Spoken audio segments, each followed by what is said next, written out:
بسم اللہ الرحمن الرحیم۔ بہن بھائیوں، بیٹے بیٹیوں، ویلکم ٹو مائی چینل۔ آج کی ویڈیو کا عنوان ہے کہ کریم ابن کریم ابن کریم ابن کریم، یعنی ایسی ہستی کون سی ہے جس کا باپ بھی کریم، دادا بھی کریم، پردادا بھی کریم؟ سبحان اللہ۔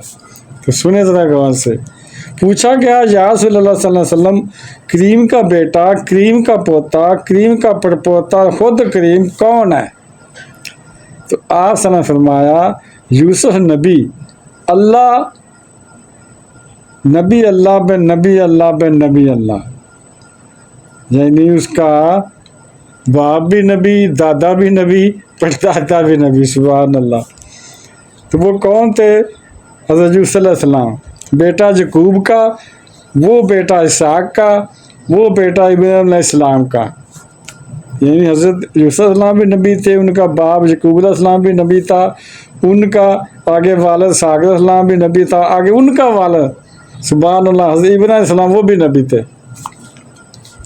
مؤلف انوار قمریہ لکھتے ہیں کہ ربیع الاخر 1392 ہجری مسجد میں بیٹھے ہوئے تھے،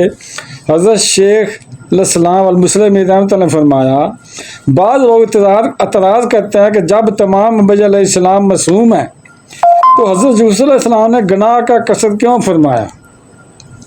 اس لیے اس کے متعلق میرے ذہن میں بھی توہم بھی ہی تھا۔ حضرت جب علامہ فخر الدین رازی رحمۃ اللہ کی تفسیر کبیر دیکھی تو یہ اشکال دور ہو گیا۔ امام رازی رحمۃ اللہ نے اس کے متعدد جواب دیے ہیں، کچھ اس طرح ہیں: وَلَقَدْ ہمت بِهِ وَهَمَّ بِهَا لَوْلَا أَن رَأَىٰ بُرْهَانَ رَبِّهِ میں شرط مؤخر ہے، یعنی اصل بارے یوں ہے لولا ان رأى برہان ربه ہم بها، اگر برہان اپنے رب کی نہ دیکھتے تو ارادہ فرماتے، معلوم ہوا کہ ارادہ وقوع ہی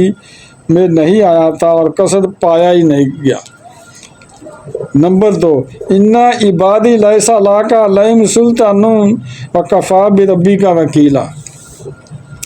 یہ فرمان الہی شیطان مردود کو ہوا کہ میرے بندوں پر تیرے غلبہ نہیں ہو سکے گا، اور اس میں ریب نہیں کہ حضرت یوسف علیہ السلام نبینا علیہ الصلوۃ والسلام کا عباد اللہ سے ہونا نص قطعی سے ثابت ہوا، لہذا شیطانی مساوس کا وہم بھی محال ہے۔ نمبر 3، قُلْنَا حَاشَا لِلَّهِ مَا عَلِمْنَا عَلَيْهِ مِنْ سُوءٍ، اس فرمانے باری تعالیٰ سے ثابت ہے کہ زنان مصر نے بھی آپ کی بریت پیش کر دی۔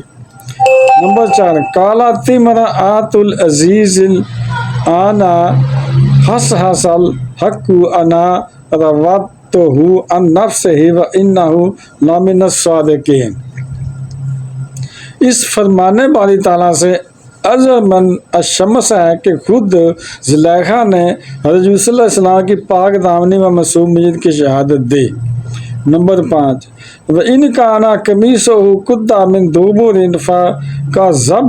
فَكَذَبَتْ وَهُوَ مِنَ الصَّادِقِينَ، معصوم بچے کی شہادت آپ علیہ السلام کی برات کا ثبوت ہے۔ نمبر 6، قَالَ فَبِعِزَّتِكَ لَأُغْوِيَنَّهُمْ أَجْمَعِينَ إِلَّا عِبَادَكَ مِنْهُمُ الْمُخْلَصِينَ، اس فرمانے باری تعالیٰ میں ہے کہ شیطان لعین نے اللہ تعالیٰ کی عزت کی قسم بارگاہ رب العزت میں اٹھا کر کہا، تیرے مخلص بندوں پر میرا تسلط نہیں ہوگا، اور جیسا کہ گزر بھی چکا اور آگے بھی آ رہا ہے کہ حضرت یوسف علیہ السلام مخلص عباد اللہ ہیں، یعنی اللہ تعالیٰ کے مخلص بندے ہیں، جو نصوص قطعیہ سے ثابت ہے، وَإِنَّهُ مِنْ عِبَادِنَا الْمُخْلَصِينَ۔ نمبر 7، علاوہ ازیں آپ نے فرمایا حضرت یوسف علیہ السلام کی اس ناپاک ارادہ سے برات و شہادت مائی زلیخا رضی اللہ عنہا نے اس طرح بھی دی، اور یہ بھی امام فخر الدین رازی رحمۃ اللہ نے تفسیر کبیر میں تحریر فرمایا، جب عزیز مصر نے ہر دو کو دوڑتے ہوئے دروازے پر پایا تو اس کو حالت مطابق مائی زلیخا بھاپ گئی، کہ عزیز مصر کو ناپاک فعل کے سوا اور کچھ بھی دل میں خیال نہ آئے گا تو اس خیال کو اس کے ذہن سے محو کرنے کے لیے فوراً پہلے یہ کہہ دیا ما جزاء من اراد باہلک سوءا الا ان یسجن او عذاب علیم، تاکہ لفظ سوء اور معمولی سزا سجن وغیرہ سے عزیز مصر کا خیال بدکاری کی طرف نہ جائے، بلکہ جسمانی ایذا یا زبانی تکلیف کی طرف منتقل ہو کر، کیونکہ لغت عربی میں لفظ سوء جسمانی تکلیف دینے کو کہتے ہیں، یعنی کسی کو ہاتھ یا زبان سے تکلیف دینا، نفسانی فعل، فحش یا زنا کاری یا بدکاری وغیرہ کا سوء سے تعبیر نہیں کیا جاتا۔ نیز لغت عرب میں سجن 4 یا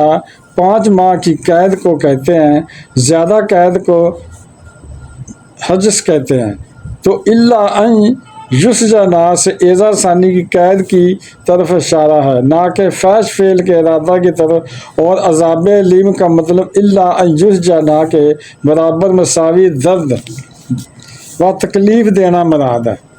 مثلا اگر کوئی کسی کو کہے کہ اگر اس شخص کو 1 روپیہ دے دو یا کوئی اور اچھی چیز، اس کا مطلب یہ نہ ہوگا کہ 1 روپیہ یا گھوڑا دے دو، بلکہ اس کا مطلب یہ ہوگا کہ 1 روپیہ یا 1 روپیہ کے برابر کوئی چیز بھی دے دو۔ لہذا اس عذاب علیم سے صاف ظاہر ہے کہ دردناک عذاب نہیں بلکہ سجن کے برابر عذاب جس طرح بیان ہوا تو مائی صاحبہ کے مذکورہ الفاظ سے حضرت صلی اللہ علیہ وسلم کے حق میں شہادت و برات ثابت ہوئی۔ بہن بھائیو، بیٹے اور بیٹیوں، اگر آپ کو میری یہ ویڈیو اچھی لگی ہے اسے صدقہ جاریہ سمجھ کر آگے شیئر کر دیں، اور اگر ابھی تک اور میرے چینل کو سبسکرائب نہیں کیا تو لازمی سبسکرائب کر لیں اور بیل کو دبا کر آل پر کلک کر دیں تاکہ میری آنے والی اچھی سچی ویڈیوز آپ کو ملتی رہیں۔ چلو ملتے ہیں نیکسٹ ویڈیو میں۔ السلام علیکم، خدا حافظ۔